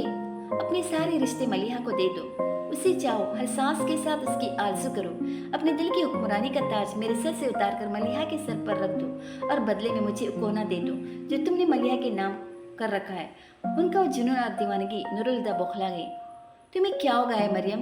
मगर उन्होंने सुनाई नहीं। वो तड़प तड़प कर रोते हुए कहती जा रही थी, मुझे तुम्हारा दिल नहीं चाहिए, बस मुझे वो कोना दे दो तुम्हें मलिया की कसम, मुझे दही दामन कर दो, मुझे अपने घर से, अपनी ज़िंदगी से निकाल दो, बस वो कोना मुझे दे दो। मुझे तुम्हारा दिल नहीं चाहिए, मुझे तुम्हारे दिल का वो कोना चाहिए जहाँ मलिया की सिवा किसी की दस्तरस नहीं। होश में आओ मरियम। नूरुलता ने उन्हें इशारों से पकड़कर झंझोर डाला तो चुप होकर उन्हें देखने लगी। फिर अपने इशारों से उनके हाथ हटाकर दूर जा बैठे और दुख से बोले, मैं जानती हूँ तुम कभी ऐसा नहीं करोगे, वो कोना ही तो तुम्हारे दिल की कायनात है, तुम कैसे मलिया को अपनी कायनात से बेदखल कर सकती हो। नूरुलता बहुत प्यार से उनका चेहरा अपने हाथों में भरकर बोली, मेरी कायनात तुम्हारे बगैर अधूरी है। वो उदास मुस्कुराहट के साथ बोले, तुम खुद नहीं जानती नूरुलता कि तुमने जो कोना मलिहा के नाम किया था तुम्हारे दिल की चौखट है जिस पर पाँव रखने की मुझे इजाज़त नहीं, मैं अंदर कैसे आऊँ। और रोहानसी हो गई तो नूरुलता मजबूत आवाज़ में बोली, तुम मेरे दिल में हो मरियम, मैंने तुम्हें महसूस किया है, तुम्हें क्यों महसूस नहीं होता। काश तुमने मुझे इस तरह चाहा था जैसे मलिहा को चाहा है। हसरतें हैं कि तमाम नहीं होती। नूरुलता थक कर बोली, एक झगड़ा फिर किसी दिन कर लेना, आज मैं बहुत उदास हूँ। आज ऐसा करो कि मेरी उदासी समेट लो। वहाँ मलिया के कमरे में हर चीज़ मेरी तकलीफ को बढ़ाती है मगर तुम्हारी तकलीफ न बढ़े, इसलिए कभी तुम्हारे पास अपने दर्द लेकर नहीं आया, लेकिन आज अकेले नहीं रो पाऊंगा। मलिया याद आए तो बिखरना लाजिम है, लेकिन आज मिट जाने का डर है, तुम पास हुए तो संभाल लोगी। मुझे हैरत होती है नूरुलता, मलिहा को मरे हुए 27 साल हो गए और तुम आज भी उससे मोहब्बत करती हो। वो सचमुच हैरान थी। तुम्हारी हैरत मेरा दुख है मरियम, मैं जिससे मोहब्बत करता हूँ वो लड़की 27 साल पहले मर चुकी है। नूरुलता कहकर रो पड़े। उनकी आवाज़ में उदरता कि मरियम भी कांप गई। वो कह रहे थे, कोई चीज़ उस अजियत की बराबरी नहीं कर सकती, मगर तुम उस दर्द को उस वक्त समझोगे जब मैं मर जाऊँगा। सिर्फ ये सुनकर ही मरियम की रूह फना हो गई। उसने तड़प कर अपना हाथ नूरुलता के होठों पर रख दिया और वो उनका हाथ अपने होठों से हटाकर मरियम की गोद में सर रख कर लेट गई। मरियम सख्त निगाह से उन्हें देख रही थी। मरियम का हाथ नूरुलता के सीने पर उनके हाथ से नीचे दबाता और उनकी बंद आंखों के कोनों से गर्म सियाल बहकर मरियम के कपड़ों में जज्ब हो रहा था। आज उन्हें मलिहा को याद करते देखकर मलिहा को एतराज़ न हुआ, क्योंकि आज वो सिर्फ उनके दुख को महसूस कर रही थी। उनका दिल गदास होने लगा। वो उन्हें पुरसकून करने के लिए धीरे धीरे उनके बालों में उंगलियां चलाने लगी और नूरुलता ने 27 साल बाद अपने रगों में सुकून उतरता महसूस किया था। हम बहुत अच्छी ज़िंदगी गुजार सकते थे मरियम। नूरुलता ने बंद आंखों से कर उनकी आवाज़ में अफसोस था कि उनके बालों में गर्दिश करता मरियम का हाथ लरस गया। लॉन में धूप खिली हुई थी मगर हल्की हल्की खनकी में एक धूप खुशगवार लग रही थी। रॉड की डबल सीटर चेयर पर तानिया वजदान की बाजू से लगी बैठी थी। वजदान के हाथ में अखबार और तानिया खबरों पर बेतुके तफसीर करते मुस्तकिल उन्हें हंसा रही थी कि शायद ने टेरिस पर आकर उससे आवाज़ दी, मगर वो इतनी मगन थी कि सुनाई नहीं। वजदान ने अखबार रोल करके उसके सिर पर हल्के से मारा, फिर टेरिस की तरफ इशारा करके बोले, शोहर की तो सुन लो। तानिया ने टेरिस की तरफ देखा तो शायद ने वहीं से आवाज़ लगाई, मेरे यूनिफॉर्म के बैजेस नहीं मिल रहे, आकर देखो। आती हूँ, तानिया ने ऊंची आवाज़ में कहा तो अंदर पलट गया। तानिया झंझलाकर बड़बड़ाई, अच्छी मुसीबत है, छुट्टी के दिन भी आदमी मुझे चैन नहीं लेने देता, जब देखो तानिया तानिया की आवाज़ें लगाता है। उस बेजारी में जो नाच छुपाता वजह उसे महसूस करके मुस्कुराए तो उन पर चिढ़ दौड़ी। एक गलत बात है अब्बू, आपका बेटा मुझे परेशान करता है तो आप उससे डांटने के बजाय हंसते हैं। मैंने क्या किया है? वो फौरन हंसी जब्त करके मासूमियत से बोले तो तानिया चिढ़कर बोली, सारी गलती आपकी है, लाड़ प्यार करके साहबजादे का दिमाग ख़राब करते हैं, ऊपर से दादाजान ने उसे सर पर चढ़ा रखा है, मगर आप लोगों का क्या, भुगतना तो मुझे है। वो खपके से कहकर उठी और अपने कमरे में आ गई। यार मेरे बैजेस नहीं मिल रहे, कब से ढूंढ रहा हूँ। शायद ने उसे देखती दुआई दी, एक नज़र उस पर डालकर ड्रेसिंग टेबल के पास से या ड्रास खींचकर बाहर निकाल लिया। शायद आगे होकर देखा, उसमें उसके सारे बैजेस मौजूद थे, बस यहीं पर ही नहीं रुका। वो गुद्दी सहलाने लगा। तानिया ने उसे तिखी नजरों से देखा। साफ क्यों नहीं कहते, मैं पास नदी को तो चैन नहीं पड़ता। जब जानती हो तो खुद ही मेरे पास आ जाया करो। उसकी रिटाई पर तानिया घूर कर बोली, शर्म तो नहीं आती इस हालत में मुझसे ऊपर नीचे के चक्कर लगवाते हो? किस हालत में?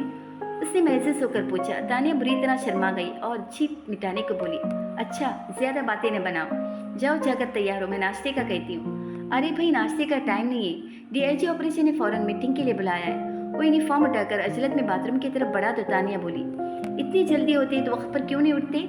फजर की नमाज भी बंद आंखों से पढ़ते हो, देर तक सोने की आदत तो न अबू में न अम्मी में थी, पता नहीं तुम्हें कहाँ से आ गई। वो जाते जाते रुक कर बोला, तुम्हें अम्मी की आदतों का क्या पता? उनके बारे में तुमसे ज्यादा जानती हो इखलाई। क्या जानती हो? वो तो बहस के मोड में आ गया। तानिया बोली, बाद में बताऊंगी, अभी तुम्हारा नाश्ता तैयार कर लो। मैं नाश्ता नहीं करूंगा। वो बाथरूम की तरफ जाता हुआ बोला, जितनी देर बहस करनी है तो सैंडविच आराम से खाए जा सकते हैं, और जूस तो मैंने सुबह ही बनाकर फ्रिज में रख दिया था। उसकी बात के जवाब में ठक से दरवाज़ा बंद होने की आवाज़ आई थी। वो मुंह बनाते किचन में आ गई और जब वो सैंडविच की प्लेट और जूस का गिलास लेकर कमरे में आई तो शयन ड्रेसिंग टेबल के सामने खड़ा यूनिफॉर्म की शर्ट के बटन बंद कर रहा था। मैंने कहा था मैं नाश्ता नहीं करूँगा, शयन ने उसे गिलास और प्लेट टेबल पर रखते देख कर कहा। और मैंने भी 1000 बार तुमसे कहा है कि मुझे तुम्हारा खाली पेट घर से जाना पसंद नहीं। एक कहकर तानिया ने सैंडविच उसके मुंह में ठोस दिया। उसके बटन बंद होने तक सैंडविच खत्म हो चुका था। तानिया ने दूसरा सैंडविच उसके हाथ में दिया और खुद उसे बिठाकर उसके बाल बनाने लगी। वो बाल बनाकर फारिग हुई तो शयन आखिरी निवाला मुंह में रखकर जूस का गिलास उठा चुका था। उसने एक सांस में गिलास खाली कर दिया। अब इजाज़त है? शयन ने गिलास टेबल पर रखकर पूछा। तानिया ने स्टिक और कैप उसके हाथ में देकर कहा, जाओ। वो उसे बाहर तक छोड़ने के तो साथ साथ कहती रही, उससे अच्छा था शायन तुम सकरहिल में रहते, हफ्ते में 1 दिन आते थे, पर वो पूरा दिन घर में गुजरता था। अब जब से कराची ट्रांसफ़र हुआ है सारा दिन ऑफिस में रहते हो, घर तो बस सोने के लिए आते हो। मुझे कंपनी देने के लिए तुम्हारे पास ज़रा वक्त नहीं है। क्या करे जाने मन, नौकरी है ऐसी है। वो जीप का दरवाज़ा खोलकर उसकी तरफ मुड़ता तरंग में बोला, बदतमीज़। तानिया ने घूरा। वो हंसा फिर नरमी से बोला, बस 3-4 महीने और इंतज़ार कर लो, फिर तुम्हें कंपनी देने वाला आ जाएगा। वो सुर्ख चेहरे के साथ बोली, वो तुम तो नहीं होगे? इस मसले का तो कोई हल नहीं है। उसने बेचारगी से कंधे झुकाकर कहा, फिर लॉन चेयर्स की तरफ मुंह करके जोर से कहा, अल्लाह हाफिज अब्बू, अल्लाह हाफिज। उन्होंने वहीं से उसे देखते हुए जवाब दिया। पुलिस जीप पोर्ट से निकल गई तो तानिया उस्तान के पास चली आई। मेरी चाय पीने को दिल चाह रहा है, आप पियेंगे? नीकी और पूछ वो मुस्कुराई। तानिया हंसकर बोली, अभी लाइयो। अंदर की तरफ पलट गई। वो उस्तान उसे ही देख रहे थे कि टेरिस पर रंगीन आंचल लहराता महसूस हुआ। तानिया तो नीचे, फिर ये कौन? उन्होंने चौंक कर ऊपर देखा और पत्थर क्यों गई। मलिहा टेरिस के रेलिंग पर आगे को झुके एक हाथ ठोड़ी के नीचे रखे बहुत दिलचस्पी से उन्हें देखते हुए दिलकशी से मुस्कुरा रही थी। उसके खुले बाल हवा से उड़ते उसके चेहरे पर आ रहे थे और आंचल हवा के दोष पर लहराता धम बिखेर रहा था। उस मंजर में खोकर बोले, 18 साल बाद। और एक यासियत उनके अंदर फैल गई। कहा था आपसे जब तक सांसें तब तक जी लेने दें, फिर आज क्यों? मंजर हसीन से, पर 18 साल बाद बेवजह में उसे देखने की ताब नहीं थी। उन्हें यकीन था अगर वो यूं ही उस मंजर को देखते रहते एक बार फिर दीवाने हो जाएंगे। और तब न जाने क्या वाहिमा हकीकत बनाकर हकीकत वाहिमा बन गई। मलिहा को देखते वजदा ने अपना दायां हाथ दिल पर रखकर बेकाबू होती धड़कनों को सहारा दिया था और अब उनके हाथ की पुष्ट पर नरम उंगलियों का लमस जागा था। वह भी उस एहसास से संभले न थके। उन उंगलियों ने बढ़कर उनके हाथ पर मुलायमत से गिरफ्त कर ली और उन्हें लगा कि गदास हथेली से दर्द की गर्म सलाख निकलकर उनके हाथ से गुजरती दिल में जा खबी है। बहुत तेज दर्द था। वजदा ने तड़प कर आंखें खोलनी चाहिए मगर पल की थरथरा कर रह गई। तभी किसी ने उनके शाने पर अपना सर रख दिया था। उनका बायां पहलू बदन के लम्हे से सनसना उठा था। वजदान की धड़कनें डगमगाई और फिर ताल से हल गई। उन्हें महसूस हुआ कि दर्द खून के साथ बहता उनके जिस्म के बाएं हिस्से में मकड़ी की जाल की तरह फैल गया है। दर्द बहुत शदीद था, रगों को काटता मगर उसमें अजीब सा नशा मिला था। वजदान मदहोश होने लगे। उनके चेहरे पर रेशमी जुल्फे लहराए थे जिनकी महक ने उनके रह से होश भी छीन लिए। अपनी गर्दन पर गर्म सांसों को महसूस करके उनकी सांसें उखड़ती जा रही थी। बेकाबू धड़कनें तेज होती गईं और तेज दर्द छाने लगा था। नशा बढ़ने लगा और कैफ के लम्हे दराज होते चले गए। हमने भला किससे कहा, करते रहे हैं उम्र भर किस राह गुजर की जुस्तजू। आंखों से क्यों ओझल हुआ मंसूब जिसके नाम थी। हर रोशनी हर आरज़ू तेज थी मौजे भला। मर के तमन्ना आम थी चुपचाप हम किसके लिए। थामे रहे जलते रहे देखो कि फिर सैकल हुए। शेरी अफा के आईने आती रुतों की आयटें बीते दिनों की नक्श पा। देखोगे वो आराम जा हम पर हुआ फिर मेहरबान। हमने भला किससे कहा, लीजिए अब्बू आपकी चाय।